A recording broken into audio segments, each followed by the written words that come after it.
राजस्थान विधानसभा चुनाव नतीजे आने के 9 दिनों के बाद बीजेपी के सरकार गठन की तस्वीर साफ हो गई है।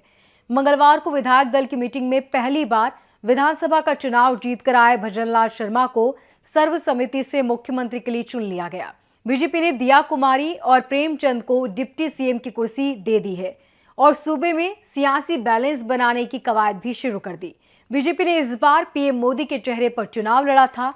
ऐसे में जीत के साथ ही सीएम की रेस में कई दिग्गज नेताओं का नाम सामने आ रहा था, लेकिन बाजी भजनलाल शर्मा के हाथों लगी। 2 दशक से भी ज्यादा वक्त से राजस्थान में बीजेपी की सियासत की धुरी बनी वसुंधरा राजे से लेकर केंद्रीय मंत्री गजेंद्र सिंह शेखावत, अश्विनी वैष्णव, सांसद से विधायक बने बाबा बालकनाथ, दिया कुमारी, किरोड़ीलाल मीणा के नाम के कयास खूब लगाए गए थे।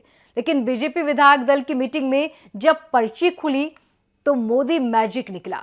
56 साल की उम्र में पहली बार विधायक बने भजनलाल शर्मा विधायक दल की मीटिंग में आखिरी पंक्ति में बैठे नजर आते हैं, लेकिन पर्ची खुलते ही राजस्थान के तमाम दिग्गजों को पीछे छोड़कर वो सामने आ जाते हैं। अब ऐसे में सवाल ये उठता है कि कौन से फैक्ट रहे जिसके चलते वसुंधरा राजे से लेकर बाबा बालकनाथ को साइडलाइन करके भजनलाल शर्मा को सत्ता की कमान दे दी गई।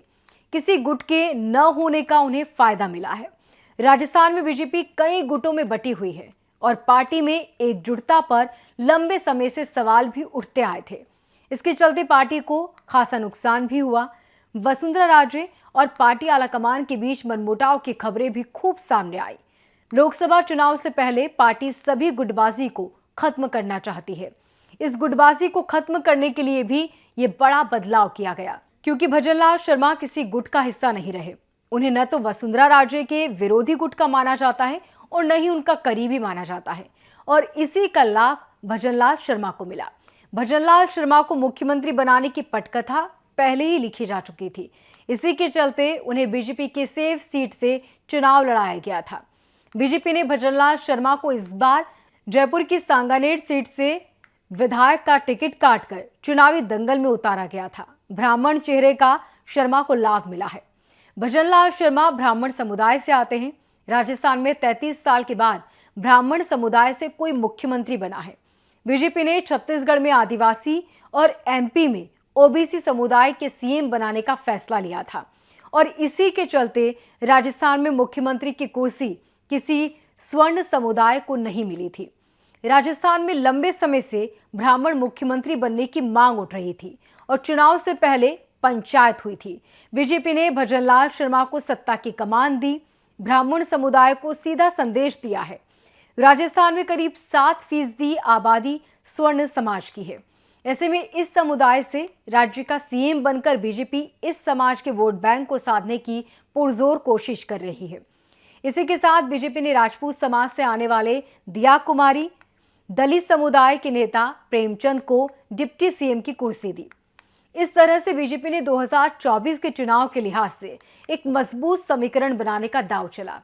सीएम की रेस में जिन नेताओं के नाम थे, उनमें भजनलाल शर्मा का नाम सरप्राइजिंग था। संघ के करीबी होने का लाभ भजनलाल शर्मा को संघ की पृष्ठभूमि होने का सियासी फायदा मिला। भजनलाल शर्मा के बीजेपी नेताओं के साथ साथ राष्ट्रीय स्वयंसेवक संघ से भी करीबी रहे हैं। उनके पार्टी और संघ दोनों से अच्छे संबंध रहे और इसी का फायदा उन्हें मिला। बीजेपी के वैचारिक संरक्षक राष्ट्रीय स्वयंसेवक संघ के छात्र शाखा अखिल भारतीय विद्यार्थी परिषद से जुड़े रहे। वे संघ के साथ लंबे समय तक काम करते रहे। मध्य प्रदेश में मोहन यादव और छत्तीसगढ़ में विष्णुदेव साय भी संघ के करीबी रहे। ऐसे में राजस्थान में भी वही ट्रेंड नजर आया। सीएम चेहरा चुनने में संघ का भी फैक्ट प्रभावी दिखा। संगठन में काम करने का इनाम भजनलाल शर्मा को मिला। राजस्थान बीजेपी संगठन में सबसे लंबे समय से अपनी सेवा दे रहे हैं। एबीवीपी से अपना सियासी सफर शुरू करने वाले भजनलाल शर्मा राजस्थान प्रदेश में संगठन में 3 बार वो महामंत्री के रूप में काम कर रहे हैं। इस तरह से उनका अपना सियासी कद है। राजस्थान में बीजेपी जब भी बड़ा नेता सामने आता है तो कार्यक्रम संचालन का जिम्मा शर्मा ही संभालते थे, जिसके चलते पार्टी के दिग्गज नेताओं की नजरें थी। वे पैराशूट से कूदकर बीजेपी में आने वाले नेता नहीं। इस तरह से संगठन से जुड़े होने का इनाम भजनलाल शर्मा को मिला है। नई पीढ़ी को सियासी संदेश। बीजेपी आला कमान 2024 के आम चुनाव से पहले राज्यों में अपने ऐसे सिपाहियों को बैठाती दिख रही है जो उनका खास हो। भजनलाल शर्मा इस प्रोफाइल में फिट बैठते हैं। बीजेपी ने संगठन में जमीन से जुड़े नेता को सीएम बनाकर पार्टी के दूसरे नेताओं और कार्यकर्ताओं को सियासी संदेश देने की कोशिश की है कि पार्टी के लिए काम करने का इनाम मिलता है। बीजेपी ने यही काम एमपी में मोहन यादव और छत्तीसगढ़ में विष्णुदेव साय को सीएम बनाकर दिया। इस तरह से तीनों ही नेता संगठन और संघ से जुड़े रहे।